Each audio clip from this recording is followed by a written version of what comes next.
What's up guys, in this video you're going to learn how to face your fears, and I'll be sharing with you 8 approaches that I've used in my life that I still use today in order to overcome fears as and when they come. Alright, you can use each of these in different situations, so it's going to be very versatile depending on what fears you're coming up against. Now, as a human, we all have fears, we all have insecurities, and it's a fact of life rather than a barrier to success. I feel that the biggest thing that holds people back in life is not knowing how to get past their fears. And as a result, fears get in the way. All right, for almost everyone, the cost of going to success is to get past some fears. All right, so without going deep into the specifics of the fears you're having, we're going to use this as a universal strategy for dealing with fear. All right, so there's 8 different approaches that we're going to dive into in order to manage or get past any fears you have in your life.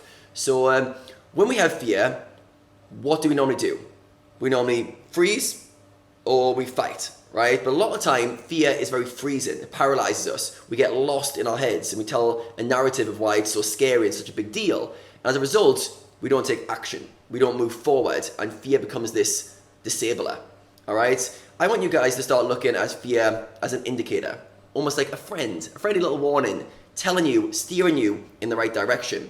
Or it's a little reminder, oh, you're going off course right now. You need to get back on track. All right, fear is almost always going to be there, and we need to find a way to live our lives in harmony with this fear, and actually moving with it rather than away from it. All right, so we often get this kind of fear of fear, and we run away from fears. All right, so today I'm going to share you 8 strategies, and I'm going to show you examples from my life where I've used these, or other people have used these, and hopefully that's going to give you some tools to deal with your fears going forward. Now, this can be used for big fears, like fears of the future, financial fears, fears of not feeling worthy, or it can be used of little tiny fears, fears of a spider, or just fear of going to the gym in case someone you know is there, like little things. We all have these little ones and we have big ones. All right, so these strategies can be used for either. All right, so strategy number 1. All right, I love this one, and this is one of the ones I use very often, and it is become more familiar with, all right? Got to become more familiar with the thing we're scared of. So a great example for this is in your poker career when you're moving up stakes. I moved up stakes, I think 7 or 8 times in my career. Every one of them is scary.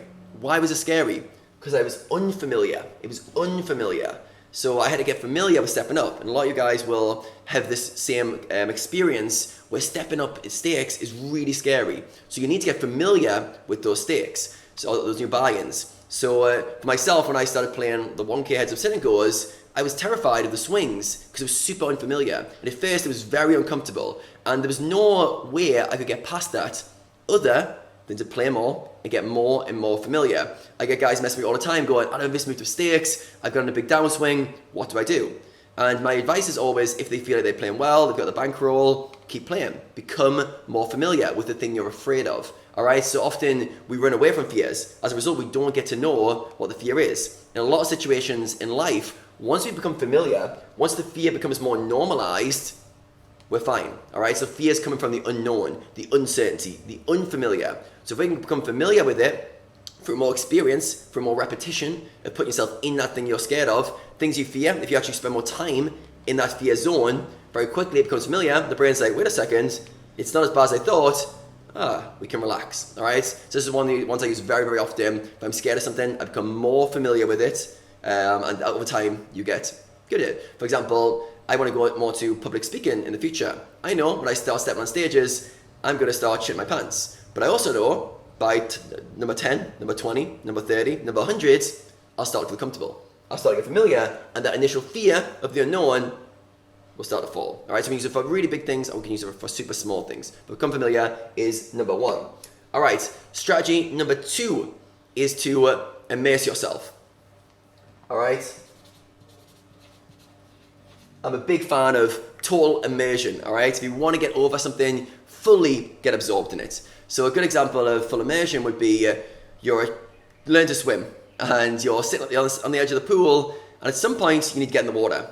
And your instructor is telling you to jump in at the deep end. You would literally jump into the water, into the deep end. You would immerse yourself in the fear, but your body's paralyzed. And you're like, I'm so scared I don't want to. But at some point, you've got to take the plunge. You've got to go full in and immerse yourself in it. So it's similar to becoming familiar, but it's full immersion in that moment, all right? And fully giving into that fear, or like stepping into it, all right? So I think of periods of your life where it's like, okay, this fear, I'm kind of on the sidelines, always like, oh, I'll try this a little bit, but not fully. Full immersion, very quickly you can overcome your fears. So it's almost like a crash course. Giving yourself the full experience, diving into it, not labeling as fear, and actually stepping into it. If you can do that, very often, the fear will just fade away. This is the interesting thing of fears. It's almost like smoke and mirrors. As soon as you step into fears just crumble away. All right, so we've got to find tactics and tools. Hopefully today, these approaches, you can start using them in your life, and you'll see your fears start to settle, or you'll start to get past them or overcome them. All right, so become familiar, then immerse yourself. Third one is to use your fears as an indicator, all right? An indicator that you're going off path or that something needs to change, all right? Use it as an indicator. So imagine it's like a car. It's like you're driving a car and your car starts flashing with like a hazard warning or some lights flashing on the dashboard. You don't go, oh my God, it's freaking out. You go, oh, thank you. There's something wrong with the car. It needs to be fixed. The hazard warning is the indicator wanting it to be fixed. This is how I view my life. When I feel a fear, that's like an indicator that I'm not living in alignment with what I think is important to me, or I need to course correct, or there's a barrier that I need to step into. Often we need to step into fears or course correct to move around them. All right, so think about it. When you're fearing something in your life, how could that fear be used as a positive, an indicator, a warning sign on the dashboard to do something different, to change something, to step into something? How powerful would that be? All right, so if you think about this, as I'm speaking about these examples, it'd be very useful if you're thinking of ones in your life where you could use some fears you're struggling with, that you could use these in a practical way. All right, so all of these are multi-purpose. You can use them for many things, but certain ones will work better for you, your personality, and the situations that you find yourself in. All right, next one is to reframe or relabel. Relabel the fear. This one's amazing. Often we are a victim to the labels we put on things. So if we say we're scared of something, it makes us feel a fear response. But if we change that label, we can really quickly turn it around. So a good example of this was when I went skydiving. And we were in Australia, we'd been drinking the night before, was a bit hungover, and a bit just worried about the skydive. Then we started going up on the plane, going higher and higher and higher. And I remember myself starting to get really scared. And I was like, whoa, I'm gonna jump out of a plane very soon. My heart started really beating. And I was like, whoa, this is like, I'm getting more and more scared, like anxiety's building. And then I was like, wait a second, this is a really good moment. Like all my friends are there, like 10 of us in this helicopter. And luckily I had enough like consciousness that time. And I was like, wait a second, I'm actually excited. I'm really, really excited. And I reframed it. I was definitely in a fearful mode, and that the body signals were there for fear, but I relabeled it to, no, I'm excited. This is my body, this is the fear response, this is the excitement response. And we can label it. So as soon as I labeled from fear to excitement, my body was feeling the same, but that label changed everything. Now it's like, oh, I feel like my heart's gonna beat out my chest, but that's a good thing because I'm excited. Not my heart's beating out my chest because I'm gonna shit my pants. So relabeling stuff super, super powerful, and we can use it with big things or small things. So have a look at the things that you label as fearful, and how could you label it something different, an exciting challenge, an opportunity. That's a big one I use the most often. I label fear as opportunity. Change that fear, oh, it's an opportunity, or this is a chance for growth. All right, so relabeling, it literally changes the whole game. Like I could have literally been on that kind of helicopter going up, and I could have been fearful the whole time, but instead, because I relabeled it, I had still a scary experience, but it was more enjoyable all around. All right, so have a think about where you can relabel your fears. Next one, this is going to be an interesting one for some of you guys, and you've got to use it in the right context. But it's go to anger. All right, so let's write it down first, and then I'll explain. All right, so the thing with fear is it's a very paralyzing state. Reason being it's at a certain emotional vibration. All right, so all emotions have a certain level. It's like emotional levels. Now, the intensity above fear, which is quite a debilitating state, is anger. All right, anger, rage. Okay, so when you go to anger, you enable more energy, and you can often take action in the moment. All right, so a good example of someone who uses this well is the tennis player Novak Djokovic, although recently he overused it because he got disqualified. But basically, you'll see him a lot. He'll vent anger. He'll be getting frustrated, things aren't going his way, and he'll let himself go to anger and like hit the ball into the stands or into the crowd. He recently hit a ball boy with the tennis ball and got disqualified. But that aside, he's trying to manage this. He's going to anger deliberately in order to get it out and take action. So if you're stuck in fear, don't use this one at the poker tables, by the way. If you're going to anger at the poker tables, probably not great. But another situation in your life, when can you go from fearful to anger? Because if we're angry, we can take action.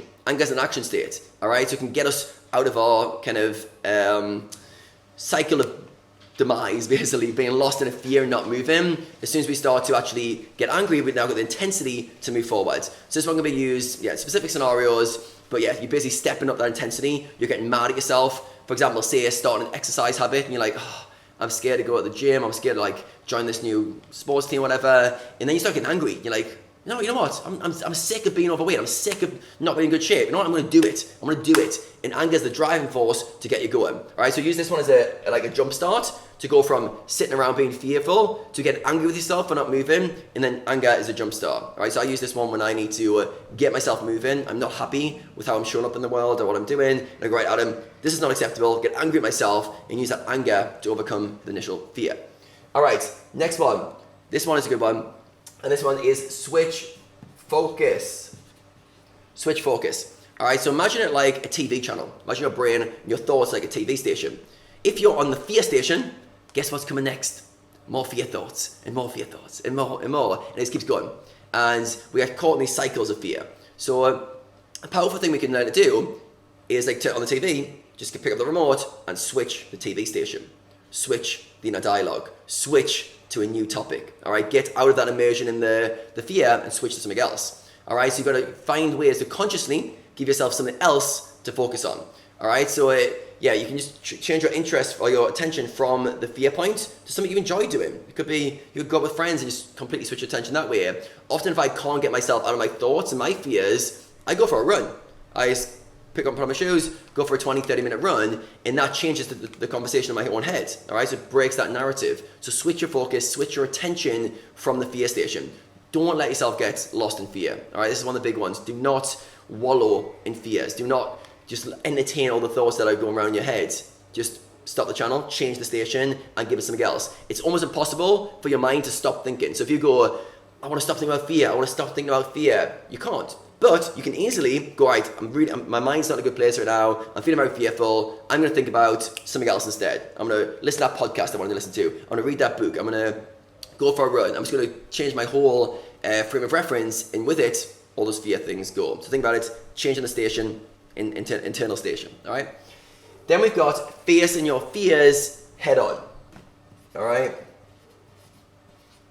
All right, head on, okay? You got to go right eye to eye with the tiger. Sometimes your fears are right there, slapping you in the face, staring in the face, and you need to step into them. All right, it's almost like treating your fears as an opponent that you need to rise to. And there's a lot of mentally tough people, and this is their number one go-to. They see a fear, and they're like, let's go eye to eye with the tiger. So I always think of this like a boxing match, all right? And you would look at some fighters who are good at like trash talking and getting into people's heads.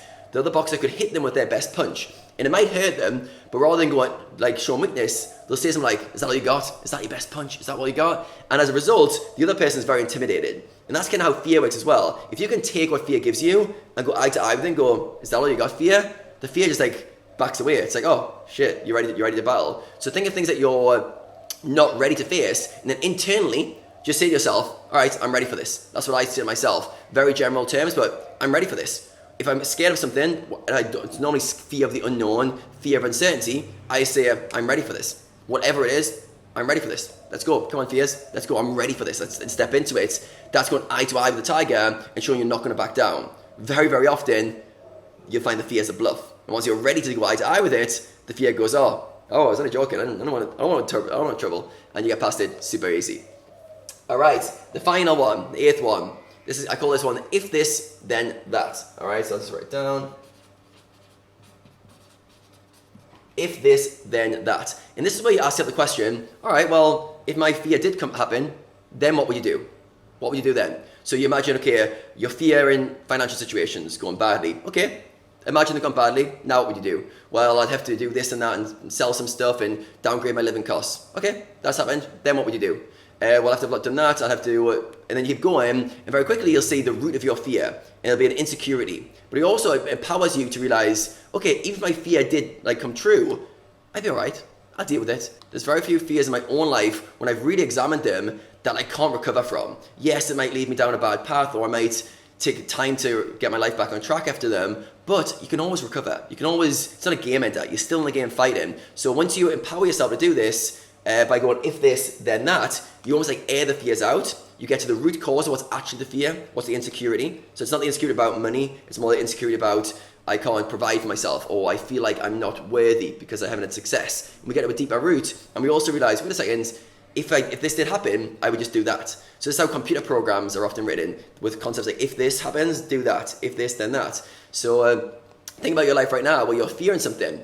How would you deal with it if it did happen? Because often one of my biggest kind of faults I used to do was I used to try really hard for the fear, to avoid the fear. Go, okay, I'm scared of this thing, therefore I'm going to do all these things that fear doesn't happen.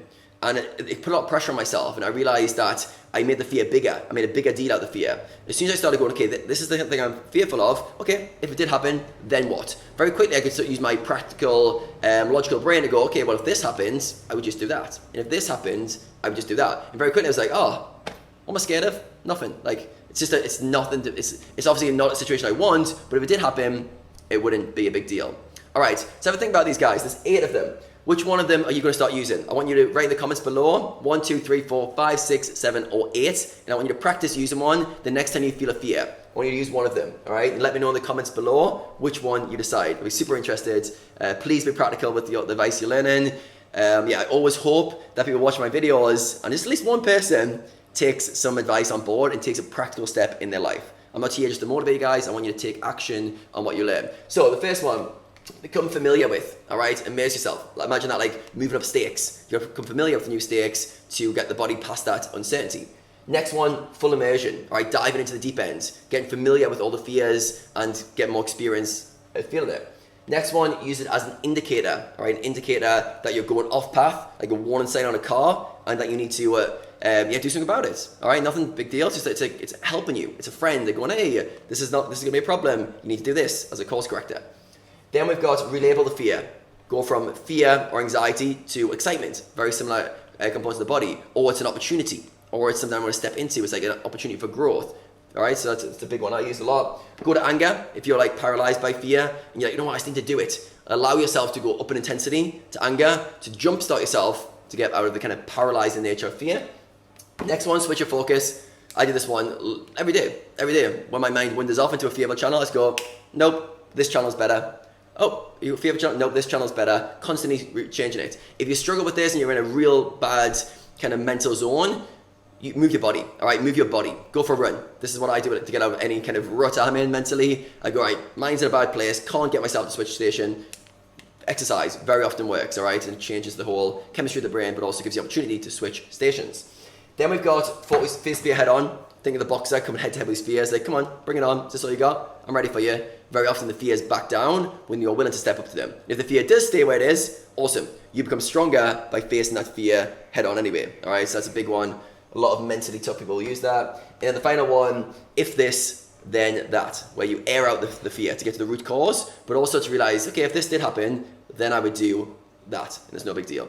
All right, so if you guys have really enjoyed this video and you got some good value from it, please let me know in the comments below, because I don't know if you are enjoying these videos or not, and if you don't comment, and give it a like as well, so the algorithm likes you and gives you my future recommendations. And there's going to be plenty more coming from me very soon. Also, free quiz in the description if you haven't done it already on what level your poker mindset is. It will tell you 1 of 4 levels, and then from there you can get some tips on how to level up your poker mindset. Thanks for watching, guys. Plenty more coming from me very soon.